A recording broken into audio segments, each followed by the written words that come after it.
Hello students, good morning. How are you? तो कल हम पढ़ रहे थे व्यवस्थापिका यानी संसद यानी व्यवस्थापिका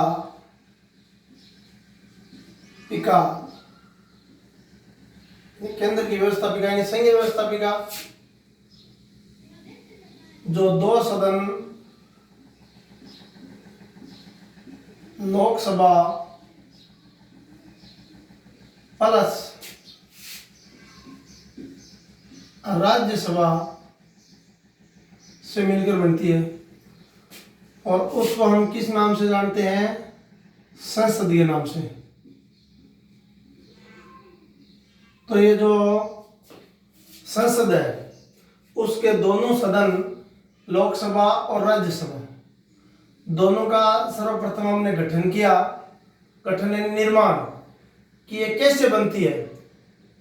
तो हमने ये जो इसका गठन है वो 5-6 बिंदु में पूरा किया।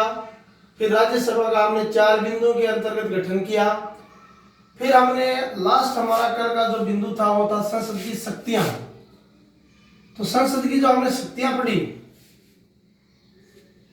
उसके पश्चात हम आज 3 बिंदुओं पर अध्ययन करेंगे।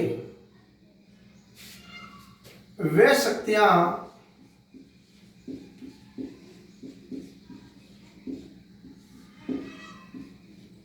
जो केवल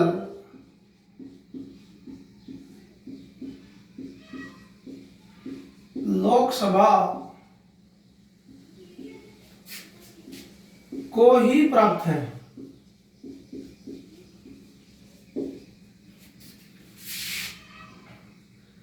फिर हम पढ़ेंगे वे शक्तियां जो सिर्फ राज्यसभा को प्राप्त है। फिर हमारा अंतिम बिंदु होगा वे शक्तियां जो लोकसभा और राज्यसभा को दोनों को समान रूप से प्राप्त है यानी दोनों की बराबर बराबर है। तो यहां पर प्रश्न चल रहा है कि वे शक्तियां जो केवल लोकसभा को प्राप्त है, राज्यसभा को नहीं प्राप्त है। तो सबसे पहली शक्ति है, जैसा कि हम पहले से अध्ययन कर रहे हैं कि भारत में संस्थात्मक शासन प्रणाली होने के कारण यहां पर जो संघीय मंत्रिपरिषद है या संघीय जो मंत्रिमंडल है वो अपने कार्यों के लिए व्यवहार में किसके प्रति उत्तरदायी है? लोकसभा के प्रति उत्तरदायी है। तो देखेंगे संसदात्मक है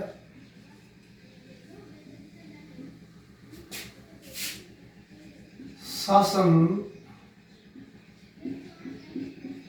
प्रणाली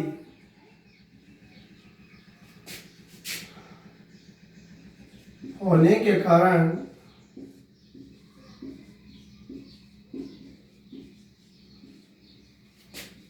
केंद्रीय मंत्रिमंडल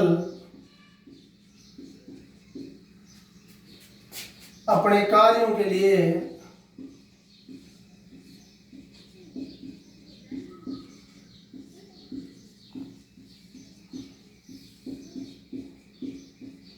लोकसभा के प्रति ही उत्तरदायी है।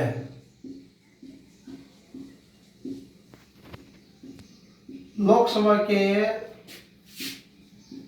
प्रति ही उत्तरदायी है, राज्यसभा के प्रति उत्तरदायी नहीं है। साथ ही साथ मंत्रिमंडल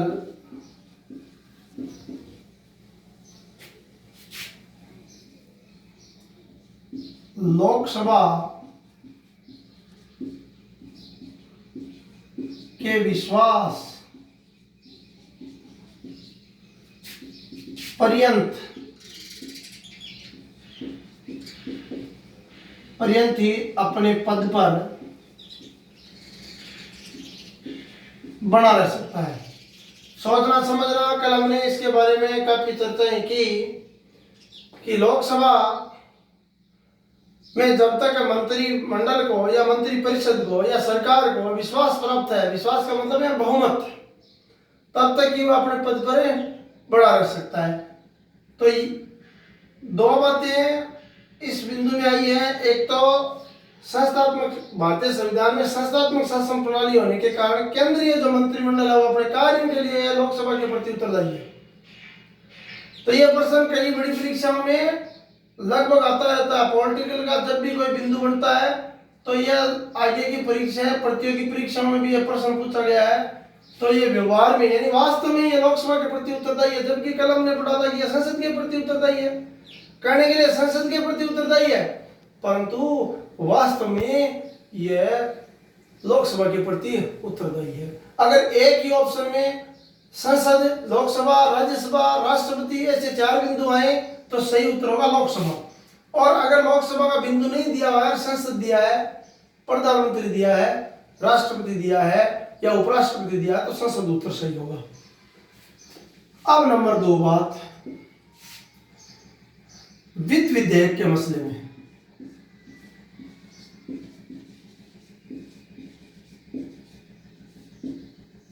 वित्त विधेयक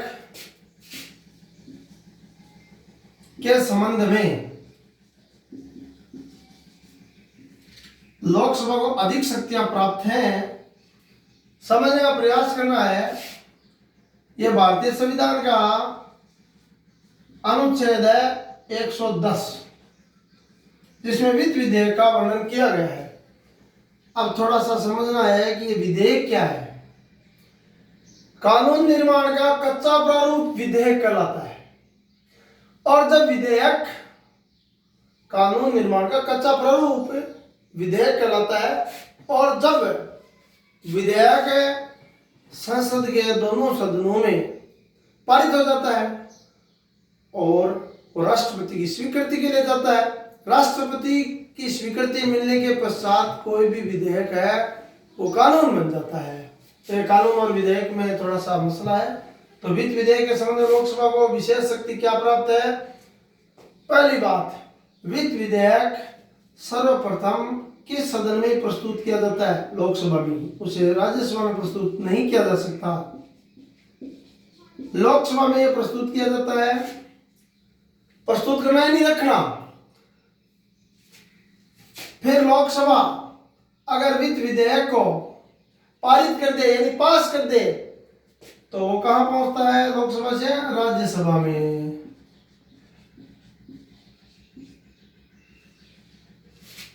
अब देखो, राज्यसभा उसे या तो पारित करती है या फिर कुछ सुझावों के साथ पारित करते हुए लोकसभा को लौटाती है। अब राज्यसभा द्वारा दिए गए सुझाव मानना लोकसभा की इच्छा पर निर्भर करता है। और अगर राज्यसभा उसे कितने दिन के भीतर, ये प्रश्न रहा सदा कॉमन प्रश्न है, जनरल प्रश्न है, 14 दिन, 14 दिनों तक राज्यसभा इस विधेयक को अपने पास रख सकती है। अर्थात वित्त विधेयक के मामले में राज्यसभा सिर्फ विलंबकारी शक्ति प्राप्त है, यानी 14 दिनों तक उस विधेयक को पारित होने से रोक सकती है। 14 दिन के भीतर है या तो वह पारित करती है और नहीं करती है तो भी वो पारित समझा जाता है। तो ये एक महत्वपूर्ण शक्ति है जो लोकसभा को प्राप्त है, राज्यसभा को नहीं प्राप्त है। अब देखो, विधेयक के बारे में हमने देख लिया कि कानून निर्माण का कच्चा प्रारूप विधेयक कहलाता है। अब विधेयक 2 प्रकार के होते हैं, तो वित्त विधेयक एक साधारण विधेयक है, परंतु हमारे यहाँ पर एक बार इस समय सिर्फ वित्त विधेयक की चर्चा है, जिसके लिए भारतीय संविधान में कौन सा अनुच्छेद है? 110। संविधान के अनुच्छेद 110 के अनुसार वित्त विधेयक है वो लोकसभा में प्रस्तुत किया जाता है। इससे संबंधित 2 प्रश्न और है। कोई विधेयक वित्त विधेयक है या नहीं है, इसका फैसला करता है कौन व्यक्ति? तो आपको उत्तर लिखना होगा, यानी क्या? लोकसभा अध्यक्ष। लोकसभा का अध्यक्ष, जिसे हम स्पीकर बोलते हैं, अध्यक्ष यह है फैसला करता है कि कोई विधेयक वित्त विधेयक है या साधारण विधेयक है। इसमें एक और प्रश्न है कि वित्त विधेयक को सदन में प्रस्तुत करने से पहले किसकी अनुमति लेनी आवश्यक है? राष्ट्रपति की अनुमति लेनी आवश्यक है। तो अगला प्रश्न ये हो गया कि वित्त विधेयक को सदन में प्रस्तुत करने से पहले किसकी अनुमति की आवश्यकता है? राष्ट्रपति की। देश का राष्ट्रपति पहले वित्त विधेयक को सदन में प्रस्तुत करने से पहले अनुमति देता है तो प्रस्तुत किया जा सकता है। और वित्त विधेयक का एक और महत्वपूर्ण प्रश्न है कि उसे सरकार का कोई सदस्य यानी कोई मंत्री ही प्रस्तुत कर सकता है, विपक्ष का सदस्य प्रस्तुत नहीं कर सकता। अब ये तो दोनों की शक्तियां जो लोकसभा को प्राप्त थी। अब वे शक्तियां हम पढ़े जो केवल राज्यसभा को प्राप्त है। आसान सा बिंदु है, तो यहां पर हम देखें वे शक्तियां जो केवल राज्यसभा को ही प्राप्त हैं। अब यहां पर साधारणतः देखने की आवश्यकता है, नंबर बिंदु फर्स्ट आता है। तो इसको आपको समझना है कि राज्यसभा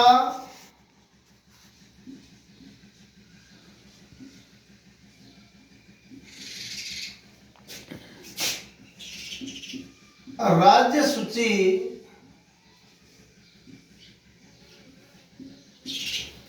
के किसी भी विषय को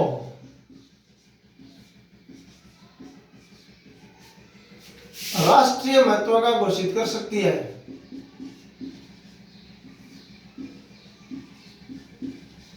राष्ट्रीय महत्व का घोषित कर सकती है,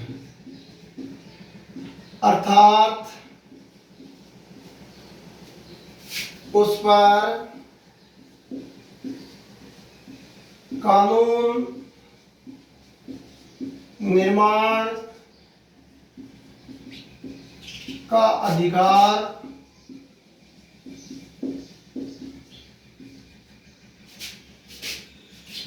संसद के पास आ जाता है।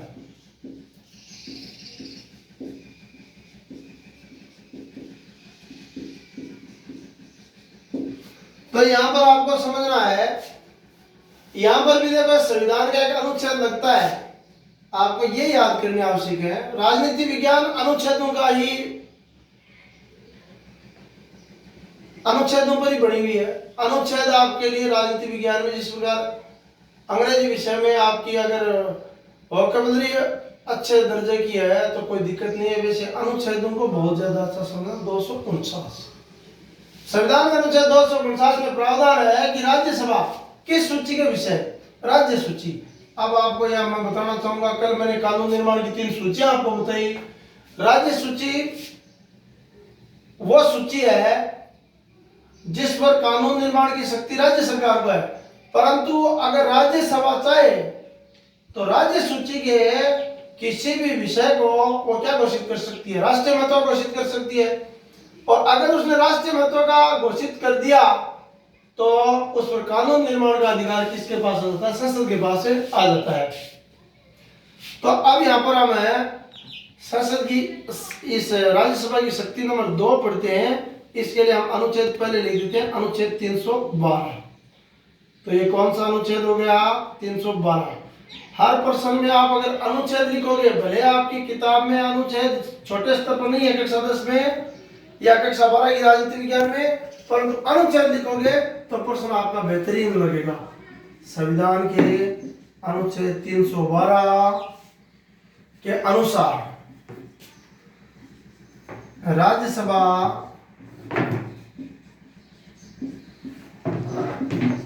नई अखिल भारतीय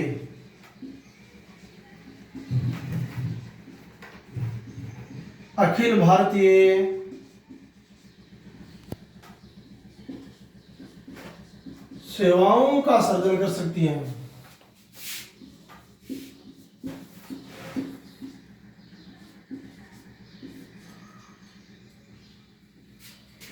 नई अखिल भारतीय सेवाओं का सर्जन कौन कर सकती है? राज्यसभा। तो अनुच्छेद 312 हो गया, जिसके अंतर्गत राज्यसभा नई अखिल भारतीय सेवाओं का सर्जन कर सकती है। अखिल भारतीय सेवाओं के बारे में आपको थोड़ा सा बताना चाहूंगा। वे सेवाएं जो पूरे भारतीय स्तर की हैं, जैसे हमने एक नाम सुना IAS और एक नाम सुना IPS। जैसा प्रत्येक डिस्ट्रिक्ट में एक IAS होता है और एक IPS होता है। IAS स्तर का जो अधिकारी है वो जिला कलेक्टर, और IPS यानी सुप्रिटेंडेंट ऑफ पुलिस यानी SP। तो ये दोनों सेवाएं हैं, उन्हें हम अखिल भारतीय सेवाएं के नाम से जानते हैं। तो ऐसी अनेकों सेवाओं का सर्जन वो संविधान के अनुच्छेद 312 के अंतर्गत कर सकती हैं। तो ये हमारा हुआ राज्यसभा की वे शक्तियां, जो सिर्फ और सिर्फ किनको प्राप्त है, राज्यसभा को प्राप्त है, लोकसभा को नहीं। अब हम अपना जो टॉपिक है वो पूरा करते हैं। वे शक्तियां जो दोनों सदनों को, जो लोकसभा और राज्यसभा दोनों को प्राप्त है, जो लोकसभा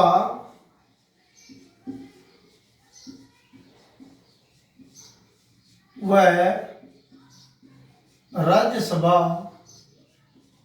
को समान रूप से प्राप्त है।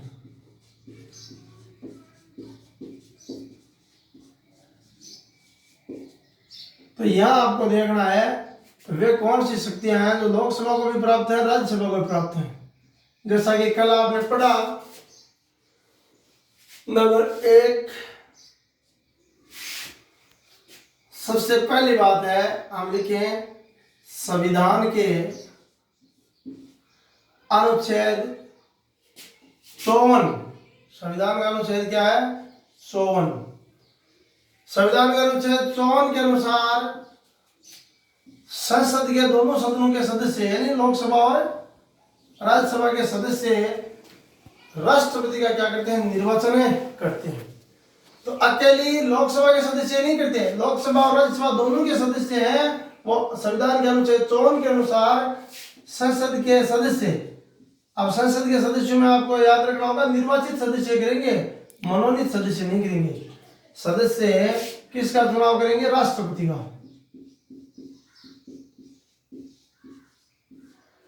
राष्ट्रपति का क्या करेंगे? निर्वाचन। और साथ ही साथ अगला संविधान का अनुच्छेद आ जाएगा 66। संसद के दोनों सदनों के सदस्य हैं उपराष्ट्रपति का चुनाव करते हैं। उपराष्ट्रपति का क्या करते हैं? निर्वाचन करते हैं। तो पहली बात तो आपको यह समझनी है कि राज्यसभा और लोकसभा को एक तो यह शक्ति समान रूप से प्राप्त है कि वो राष्ट्रपति और उपराष्ट्रपति का चुनाव करते हैं। अनुच्छेद 54 के अनुसार राष्ट्रपति का चुनाव संसद के दोनों सदनों के सदस्यों द्वारा, निर्वाचित सदस्यों द्वारा किया जाता है। और संविधान के अनुच्छेद 66 के अनुसार देश के उपराष्ट्रपति का चुनाव भी राज्यसभा के सदस्यों द्वारा किया जाता है, राज्यसभा लोकसभा दोनों की। अब यहाँ पर देख लो, कल हमने एक नाम पढ़ा था महाभियोग। संसद की विविध शक्तियों का पहला बिंदु हमने पढ़ा था महाभियोग। तो ये महाभियोग जो है वो 4 स्तर के पदाधिकारियों पर लगाया जाता है। राष्ट्रपति है, उपराष्ट्रपति है, सर्वोच्च न्यायालय है, उच्च न्यायालय एवं निर्वाचन आयोग के आयुक्तों पर है क्या लगाया जाता है? महाभियोग लगाया जाता है। तो यहाँ पर है जो महाभियोग से संबंधित कल हमने अनुच्छेद देखे थे, यानी कौन कौन से अनुच्छेद थे? 4 अनुच्छेद हमने पढ़े थे, जिसमें देखो एक था 61, एक था 124, एक था 217, एक था 218। ये चारों जो अनुच्छेद है वो संसद की महाभियोग संबंधी शक्ति से संबंधित है।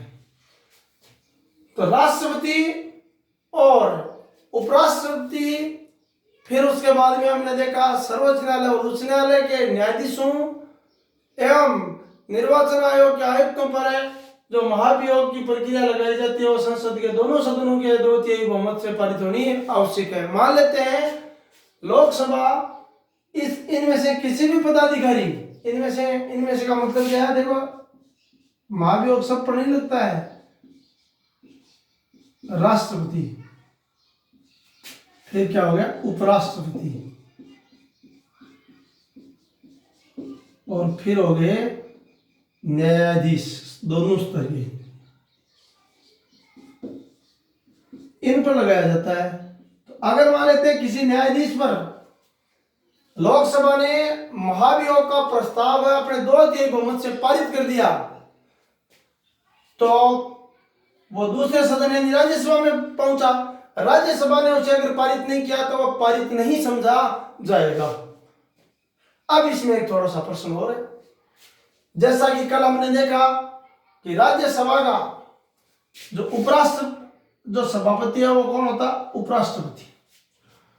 राष्ट्रपति के ऊपर लगाया जाने वाला महाभियोग संसद के किसी भी सदन में प्रस्तुत किया जा सकता है, परंतु उपराष्ट्रपति पर जो महाभियोग लगाने की जो प्रक्रिया है वो सर्वप्रथम राज्यसभा से प्रारंभ होती है, न कि लोकसभा से। राज्यसभा अगर उसे पारित करती है फिर लोकसभा के पास वो पहुंचता है। अब 3 नंबर जो इनका बिंदु है समान शक्ति का, वो है क्या? संविधान में संशोधन का।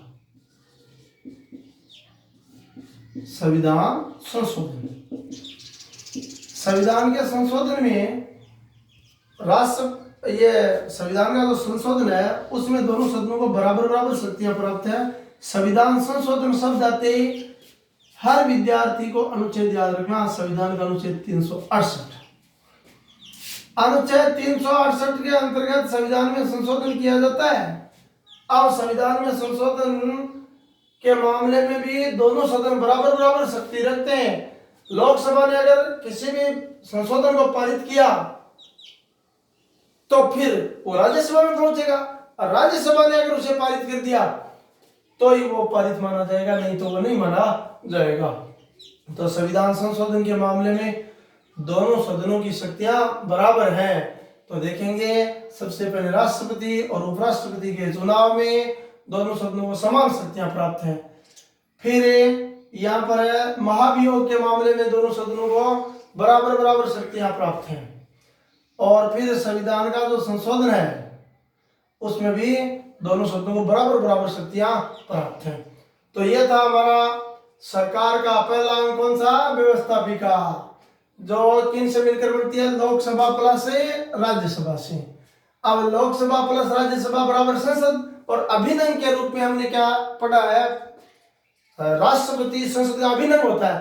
तो संसद के बारे में हमने जो भी अध्ययन किया वो क्या किया है? संसद का गठन एवं संसद की शक्तियां, और संसद के दोनों सदन लोकसभा और राज्यसभा की अलग अलग शक्तियां जो उन्हें प्राप्त है एवं समान शक्तियों के बारे में अध्ययन किया। तो हमारा यानी ये जो सरकार का जो चैप्टर चालू था उसका यानी 1/3 भाग पूरा हो गया है। यानी हमने कौन सा एक अंग है वो पूर्ण रूप से पढ़ लिया, व्यवस्थापिका। अब हमारा अगला जो टॉपिक होगा वो क्या होगा? कार्यपालिका। क्या होगा? कार्यपालिका। तो देखेंगे प्रयास हमारा ये होगा कि हम कार्यपालिका के ऊपर, चाहे कल हमें 2 वीडियो बनाने पड़े और एक वीडियो अगर 40 मिनट का भी बनता है तो कार्यपालिका कल हम पूरा करेंगे, और जस्ट अगले दिन हम न्यायपालिका पूरा करेंगे, अर्थात यानी शनिवार और रविवार। बाकी सोमवार तक हमारा ये चैप्टर पूरा हो जाएगा, और सोमवार से आगामी दिनों के लिए आपको अलग सब्जेक्ट यानी दूसरे टीचर्स हैं उनके द्वारा आपको अध्ययन करवाया जाएगा। तो ये जो हमारा कार्यपालिका के ऊपर जो कल होगा वो यही समय रहेगा, इसलिए आप लोग ज़्यादा से ज़्यादा इस वीडियो को ध्यान से देखें और इसको नोट करें। जैसे कहने का मतलब है कि ये संविधान का अनुच्छेद 54 है, ये संविधान का अनुच्छेद 66 है, ये संविधान का अनुच्छेद 368 है, ये संविधान के अनुच्छेद ये हैं। इनके अलावा भी हमने लिखे थे। अभी देखो एक संविधान का अनुच्छेद 249 जो राज्यसभा को प्राप्त है, और एक है 312। तो ये अनुच्छेद आप नोट करें, भावी समय के लिए भी आपके काम में आएंगे और इस समय भी काम आएंगे। धन्यवाद।